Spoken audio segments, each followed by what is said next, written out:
O Papa Francisco recebeu, nesta última quarta-feira, dia 28, os delegados da Confederação Italiana dos Sindicatos dos Trabalhadores que estão reunidos em congresso.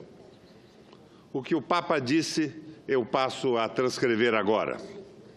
Não existe uma boa sociedade sem um bom sindicato. E não há um bom sindicato que não renasça todos os dias nas periferias, que não transforme as pedras descartadas da economia em pedras angulares. Sindicato é uma bela palavra que provém do grego. Sindique, isto é, justiça juntos. Não há justiça se não se está com os excluídos. E a nossa posição aqui, no plenário, a minha e de tantos outros companheiros, é a posição de estarmos juntos dos excluídos. E excluído, nesse caso, é o povo trabalhador brasileiro que está sendo vítima de um atentado com a modificação, que, na verdade, é a deformação definitiva da CLT. Eu trouxe aqui uma relação elaborada no meu gabinete de 10 motivos para se rejeitar a reforma trabalhista. 1. Precedência do negociado sobre o legislado. O trabalhador, como parte fraca, vai se defrontar com o patrão forte, sem qualquer proteção legal. É a raposa negociando com as galinhas. 2. Destruição da justiça do trabalho, como instrumento para equilibrar os poderes do trabalhador e do padrão das relações trabalhistas. Querem acabar com a mediação da justiça do trabalho. É o negociado sobre o legislado. 3. A instituição do trabalho intermitente, que na prática, para milhões de trabalhadores, vai liquidar com a obrigatoriedade do pagamento ao trabalhador do salário mínimo. Estão abolindo o salário mínimo no Brasil. 4.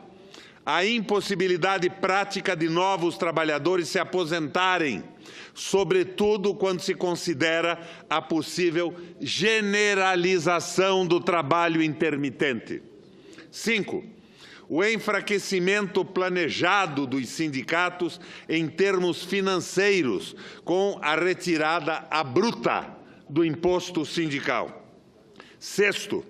O enfraquecimento funcional dos sindicatos, na medida em que não mais se requererá a presença obrigatória para homologação de rescisões de contratos de trabalho.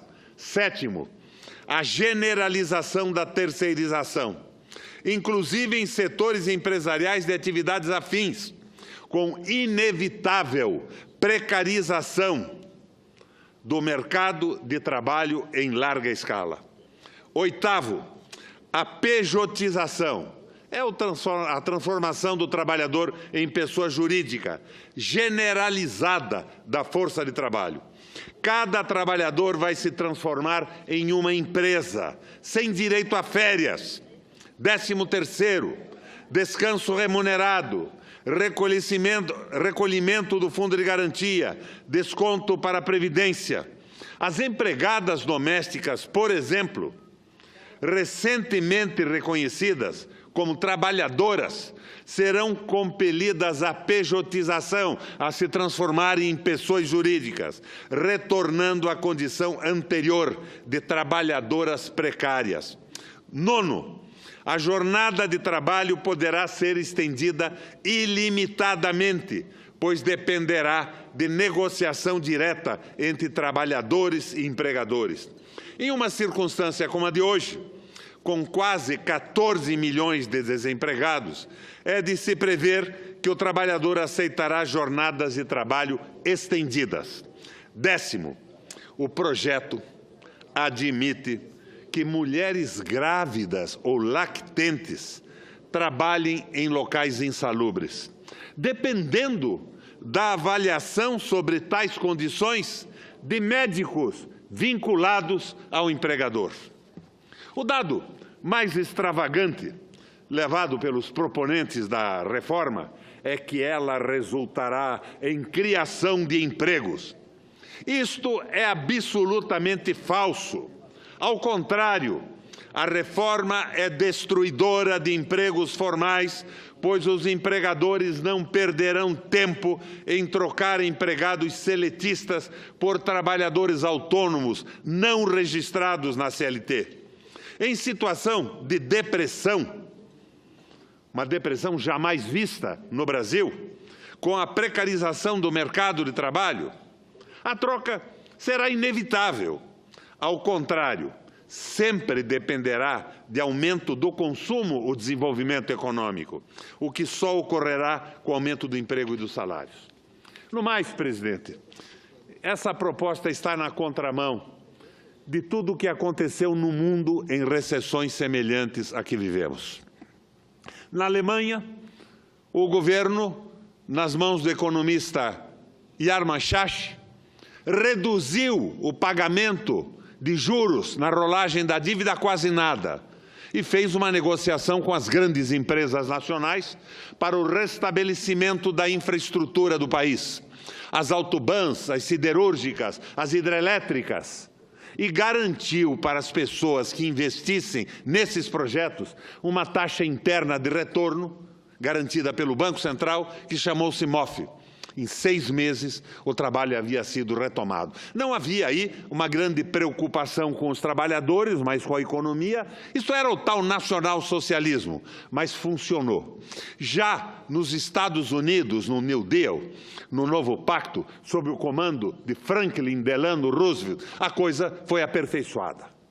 Roosevelt se inspirou numa proposta taylorista, utilizada por Ford nas linhas de montagem. O taylorismo é a especialização do trabalho. Se parte do pressuposto que o trabalho especializado produz muito mais no mesmo tempo e provavelmente com um salário semelhante. Ford colocou essa ideia na linha de montagem e ampliou de uma forma drástica a produção da sua fábrica. A indústria norte-americana seguiu as ideias do Ford. E Roosevelt procura Ford para condecorá-lo. Ele recusa a condecoração. E ele diz: presidente, não posso ser condecorado porque os Estados Unidos inteiro aderiu o taylorismo com a linha de montagem e nós estamos inviabilizando a saída do país da recessão. Por quê? Pergunta Roosevelt. Esclarece Ford de uma forma cristalina. Porque nós estamos aumentando a produção num país em recessão que não tem consumo. Meu Deus, então o que eu faço? Torna a questionar Roosevelt.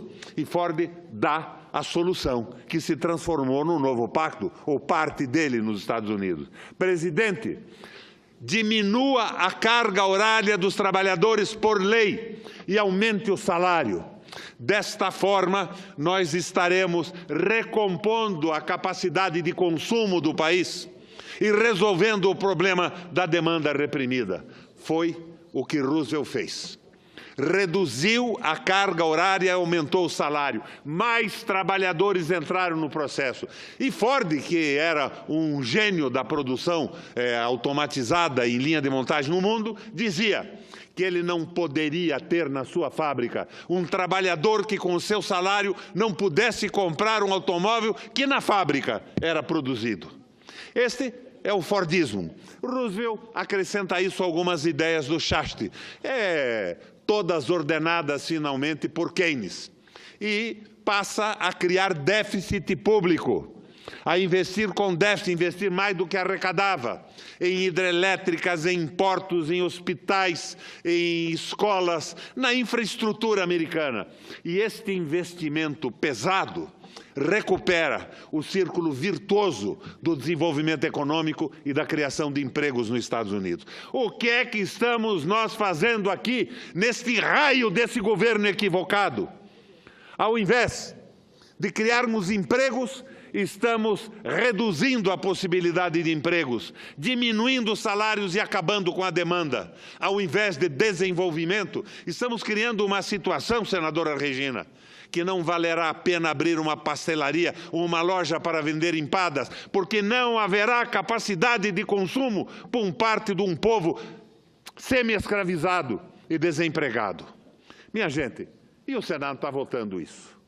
Parece inacreditável que isso esteja ocorrendo, por engano de alguns, por equívoco ideológico e por uma absurda fisiologia de pessoas que não querem enxergar nada além da emenda que consegue para sua base eleitoral, do emprego que consegue numa estrutura pública estatal, num ministério ou numa empresa.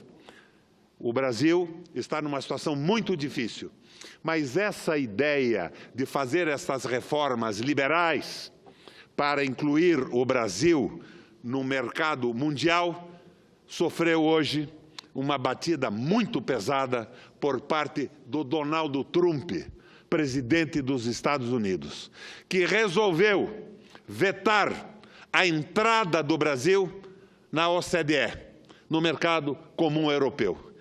América para os americanos, Brasil para os brasileiros, dizemos nós em contrapartida.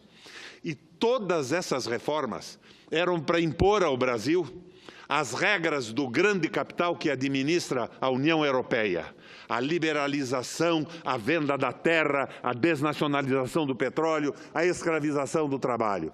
Mas parece que o Trump nos faz um favor com uma providência que a cabeça fechada da Câmara Federal e essa insistência completamente tola do Senado da República parece não ter entendido ainda. Povo na rua, minha gente. Dia 11, sindicatos aqui em Brasília. Vamos deixar claro que esta é uma batalha, mas não é a guerra. Que se o trabalhador brasileiro perder a batalha da reforma da CLT no plenário do Senado, com o voto equivocado dos senhores e senhoras senadores, a batalha será prosseguida, porque o Brasil não se conformará com esta semi-escravatura e os brasileiros vão vencer esta guerra. Mais hora, menos hora.